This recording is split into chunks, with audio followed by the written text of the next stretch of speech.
आंवला नवमी की कथा। शास्त्रों में वर्णित पौराणिक कथा के अनुसार बहुत समय पहले एक गांव में एक सेठ था। हर साल आंवला नवमी के दिन वह ब्राह्मणों को आंवले के पेड़ के नीचे बैठाकर भोजन कराया करता था। भोजन कराने के साथ ही सोना चांदी आदि भेंट में देता था। लेकिन यह सब करा सेठ के बेटों को बिल्कुल अच्छा नहीं लगता था। ऐसे में सेठ के बेटे इस बात पर अपने पिता से झगड़ा करते थे। इन सब चीजों से तंग आकर सेठ ने अपना घर छोड़ दिया और दूसरे गांव में जाकर बस गया। दूसरे गांव में बसने के बाद सेठ ने अपने जीवन यापन के लिए एक छोटी सी दुकान खोल ली। साथ ही सेठ ने अपनी उस दुकान के आगे एक आंवले का पेड़ लगाया।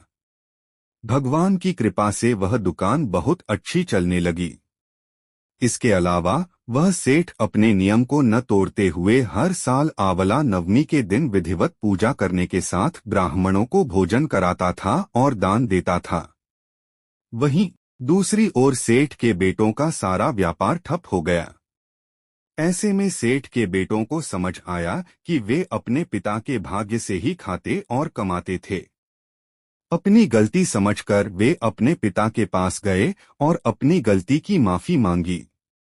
फिर पिता के कहने के बाद सेठ के पुत्रों ने भी आंवले के पेड़ की पूजा करनी शुरू की और दान दक्षिणा करने लगे।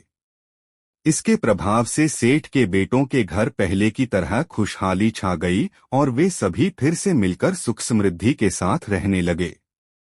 अक्षय नवमी की दूसरी कथा। अक्षय नवमी या आंवला नवमी से जुड़ी एक और कथा मिलती है।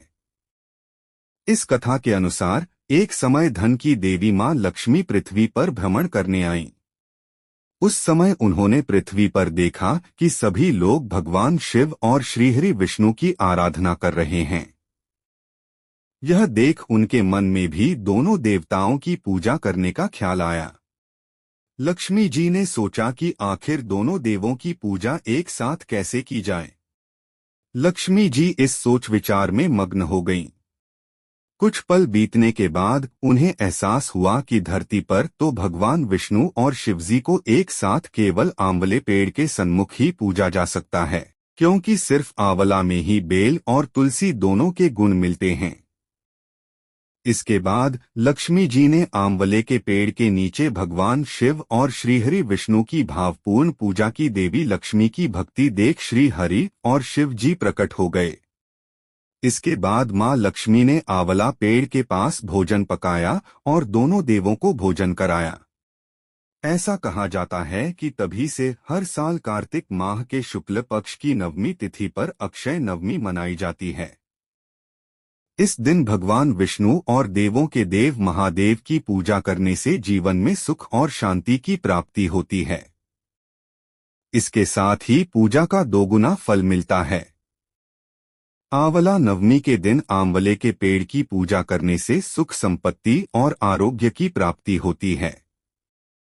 साथ ही इस दिन किया जाने वाला जप तप और दान सभी पापों से मुक्ति दिलाता है। आप सभी को अक्षय आंवला नवमी की हार्दिक शुभकामनाएं। कृपया इस वीडियो को लाइक व शेयर करें और चैनल सब्सक्राइब करें।